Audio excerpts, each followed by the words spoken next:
There is a quiet moment before every great act, a stillness in which an idea first takes root in the mind. At that moment, the seed of change is born. Yet, what separates those who live only with dreams from those who bring transformation into the world is not the brilliance of the idea itself, but the courage, clarity, and discipline to turn it into reality. The art of translating ideas into action is not just about productivity or efficiency, it is about the human journey of giving form to the unseen, of honoring inspiration by breathing life into it through action. The book reminds us that ideas are abundant. They arrive uninvited, sparked by conversations, fleeting images, or late-night thoughts. But most ideas die quietly, unexpressed, because people fear they are not ready, not good enough, or too risky. The author guides us gently into understanding that ideas are like fragile sparks, they must be nurtured with attention before they vanish. The first lesson is simple yet profound: respect your ideas enough to write them down. Every world-changing invention, every meaningful business, every work of art once lived in the fragile pages of a notebook or the scattered notes of a dreamer who refused to let them slip away. But capturing ideas is only the beginning. The book urges us to recognize the gap between knowing and doing, and how it is in that gap where most lives get stuck. Many of us know what we should do: start the project, write the book, launch the business, call the loved one, or step into the new habit. But knowledge without execution is like a map never unfolded, it holds promise, but no destination reached. The author calls this the paralysis of potential, where people live in the comfort of someday.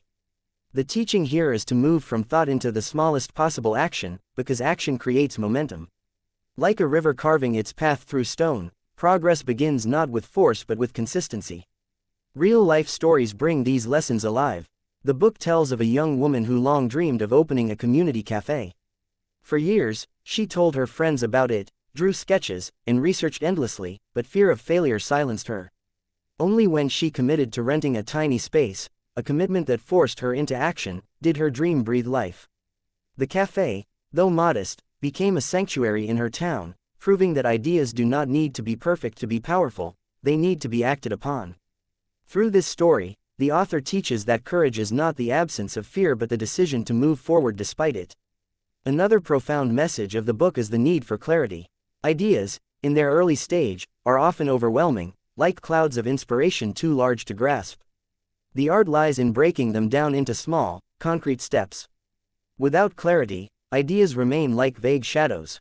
The book emphasizes the power of defining the next smallest step. Not the entire plan, not the perfect blueprint, but the single action that can be taken today. A person who dreams of writing a book must not wait for the perfect outline, they must start with one page. A person who wishes to improve their health must not wait for the perfect routine, they can begin with a short walk. This principle of clarity strips away the illusion that progress is too hard, and teaches us that consistency in small steps transforms mountains into molehills. Equally important is the idea of alignment. The book encourages us to examine whether our actions are truly connected to our deeper values. Too often, people chase ideas that belong to others, society's expectations, family pressures, or trends that promise quick rewards. But an idea born out of alignment with one's heart will never lead to fulfillment, no matter how successful it appears. The author invites readers to sit in silence with their ideas and ask, does this reflect who I truly am? Does this action move me closer to the life I long for? When ideas and values align, action becomes joyful rather than forced, and even the struggles along the way feel meaningful. One of the most touching sections of the book describes a father who always dreamed of painting but abandoned it for a practical career. In retirement, he finally picked up his brushes again, but the regret of lost decades weighed heavily on him. Through his story, we are reminded that delaying alignment only deepens regret. Translating ideas into action is not just about achievement, it is about honoring the authenticity of the soul while we still have time. The author also speaks of discipline as the sacred bridge between intention and reality. Ideas often ignite passion in the beginning, but passion alone fades. Discipline sustains action long after the excitement has dimmed. We are told that mastery in any field, whether art, business, or personal growth, is not about bursts of inspiration but about showing up day after day, even when it feels mundane. A pianist becomes great not because of talent alone but because of hours at the keys, when no audience is watching. Discipline is love in motion, love for the vision, love for the self who believes in that vision, and love for those who will be touched by it. The book does not shy away from the realities of failure. It teaches that every meaningful action carries the risk of stumbling, but failure is not the opposite of success, it is part of the path. The stories within highlight people who faced rejection, setbacks, and criticism, yet found wisdom within those experiences. A rejected manuscript became a best-selling novel after rewrites, a failed business became the foundation of a wiser second attempt. The lesson is that each failure refines us, sharpening our vision and strengthening our resilience. Action without the willingness to fail is not action at all, it is hesitation disguised as planning. Another deep insight lies in the role of community. The book reminds us that ideas thrive in connection. No great movement was ever built alone. Surrounding ourselves with those who believe in us, who challenge us, and who remind us of our commitments keeps momentum alive. The author recounts the story of an inventor who struggled for years in isolation, doubting himself. Only when he joined a community of fellow creators did his idea flourish, because encouragement became the fuel for perseverance. The teaching here is clear: our environment matters. To translate ideas into action, we must place ourselves in circles that nourish rather than drain our spirit. At its heart, the book is also about trust. Trusting that the small steps will eventually lead to larger outcomes. Trusting that uncertainty is not a sign of weakness but a natural part of growth. Trusting that the act of creating, even imperfectly, is more valuable than waiting endlessly for perfection.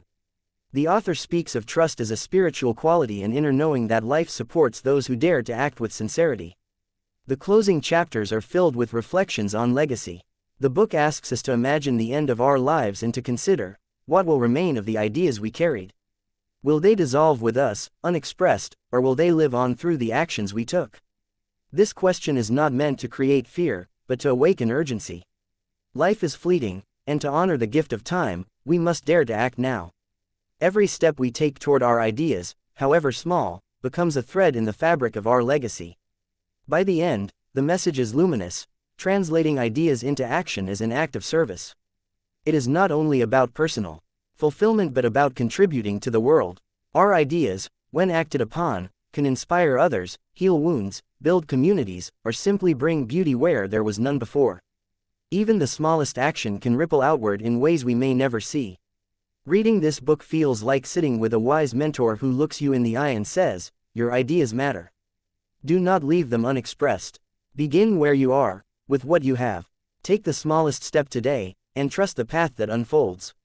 Action is the language through which ideas speak to the world, and the world is waiting to hear yours. And so, the journey of this book leaves us with both a challenge and a gift: to live not as dreamers alone, but as doers who honor the sacred bridge between thought and reality. For in the end, it is not the ideas we carry that shape our lives, but the actions we dare to take.